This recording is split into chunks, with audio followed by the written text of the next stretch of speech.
பங்குனி மாதம். பங்குனி மாதம் என்பது தமிழ் மாதங்களில் கடைசி மாதம்.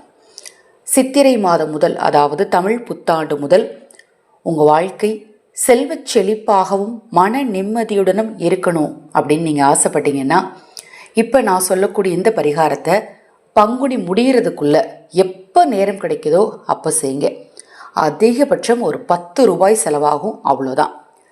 நம்ம சேனலில் நான் போடக்கூடிய பதிவுகளில் உங்களுக்கு சந்தேகம் இருந்தாலும், பூஜை பொருட்கள் உங்களுக்கு தேவைப்பட்டாலும், உங்கள் தனிப்பட்ட பிரச்சனைகள் எதுவாக இருந்தாலும் சரி, குறிப்பாக கணவன் மனைவி பிரச்சனை, எதிரி தொல்லை, குழந்தைங்க சொல் பேச்சு கேட்டு நடக்கலை, இந்த பிரச்சனைகள் தீர்வதற்கான முறையான பரிகாரங்கள் செய்து கொள்ள விரும்பினாலும், அக்ஷய பாத்திரம் உணவளிக்கும் திட்டத்தின் மூலம் ஆதரவற்ற ஏழை குழந்தைகளுக்கும் முதியவர்களுக்கும் உணவளிக்க விரும்பினாலும் 9346920042 இந்த வாட்ஸ்அப் எண்ணுக்கு தொடர்பு கொள்ளுங்க.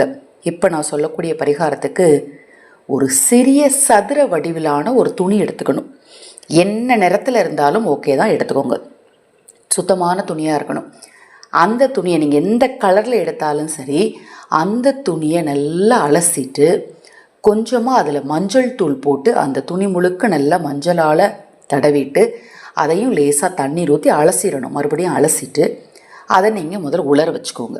எப்போ நேரம் கிடைக்குதோ அப்போ செய்யுங்க. உலர வச்சுட்டு அந்த துணி எடுத்து, இப்போ நான் சொல்லக்கூடிய பொருள் கருஞ்சீரகம், ரொம்ப ரொம்ப எளிதாக கிடைக்கக்கூடிய பொருள் தான். வீட்டுக்கு பக்கத்தில் இருக்கக்கூடிய எல்லா மளிகை கடையிலையும் இப்போல்லாம் கிடைக்குது.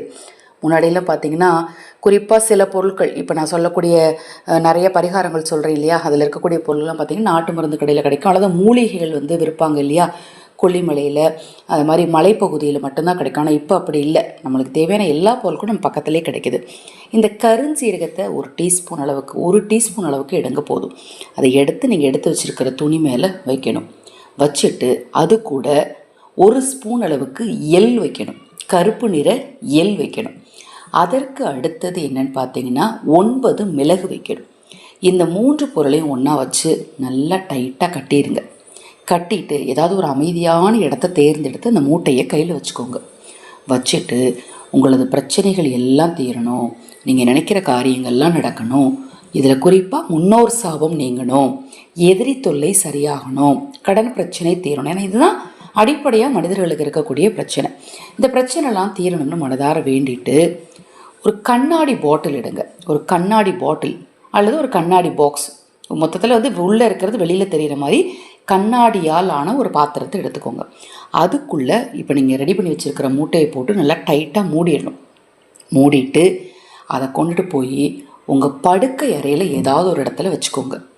பங்குனி முடிவதற்குள்ளே செய்யணும். குறைந்தது 48 மணி நேரமாவது அது உங்களுடைய படுக்கை அறையில் இருக்கணும். அதன் பிறகு அந்த மூட்டையை எடுத்துகிட்டு போய் ஓடுற நீரில் போட்டு வந்துடணும். அல்லது ஏதாவது ஒரு விருட்சம், பெரிய மரம் இருக்கும் இல்லையா, அந்த மரத்துக்கு அடியில் அந்த மூட்டை எப்படி முழுசாகவே போட்டுடணும். திறந்தெல்லாம் போட வேண்டாம், முழுசாகவே போட்டுட்டு வந்துடணும்.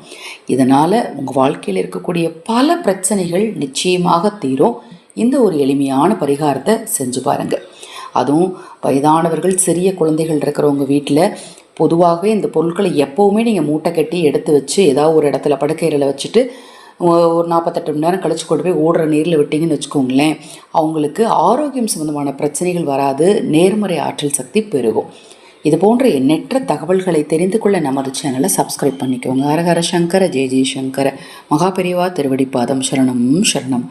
நல்லதே நடக்கட்டும்.